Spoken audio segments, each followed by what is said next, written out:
Do it again. Have small penises. Slut shaming is born in the insecurities of men, and your insecurities are born in your penises and your wallet size.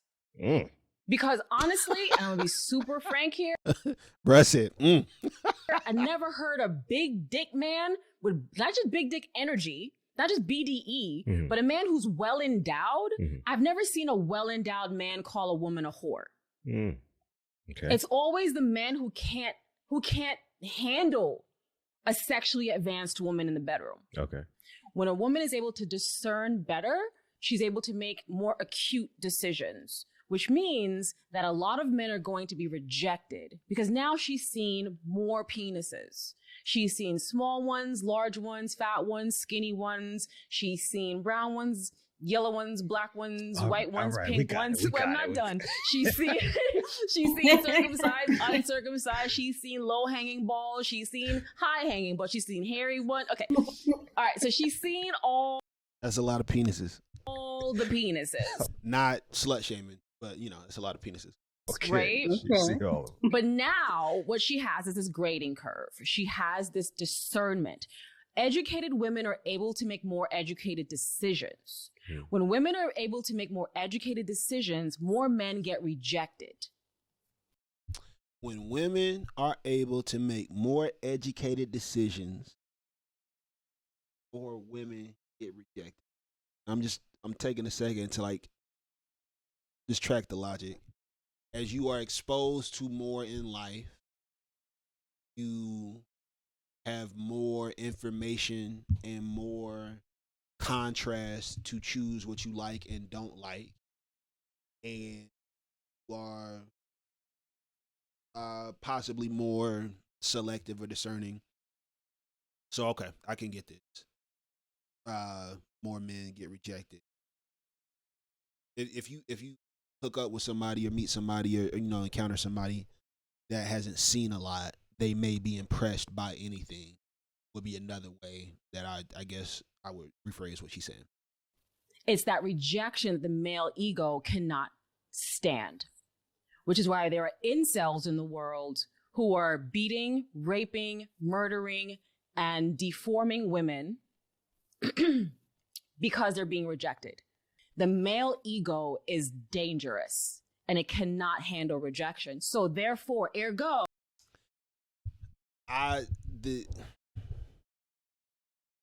the issue that it's not the issue.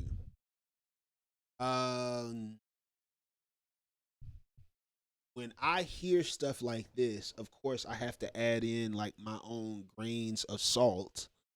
And I know from when you have these conversations, you do have to speak in general terms, but the impulse to caveat that it's not the male ego that's dangerous, that there are some men, I hate that I even have to step into that trap, because obviously it's not everybody.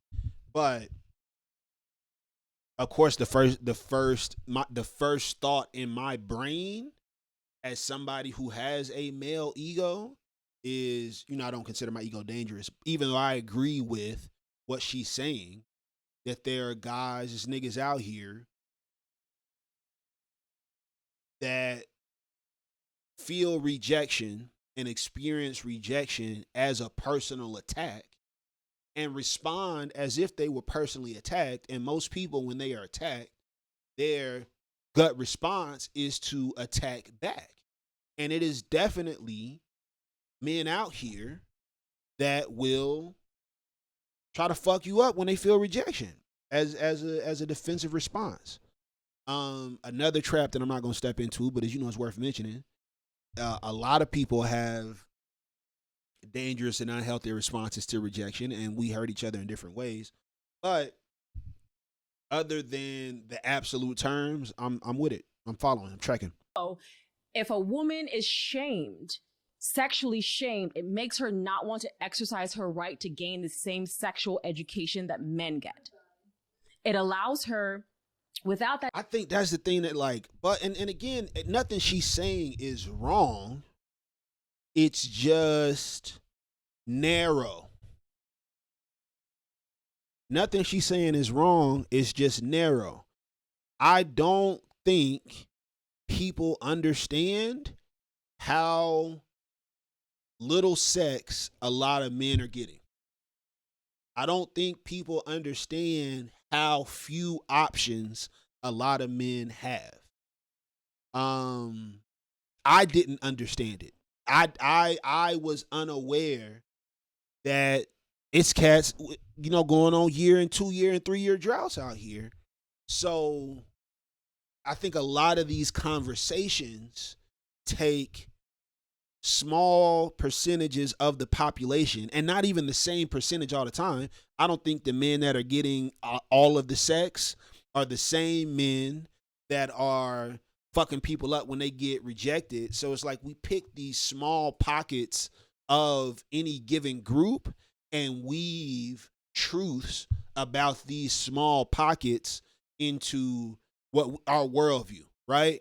So you got cats over here, like, real talk, that will cause damage off of the feeling of rejection, and you take a truth out of that subset and weave it into your worldview, and then you take the assumption that every man is out here slanging and banging, and it's not true.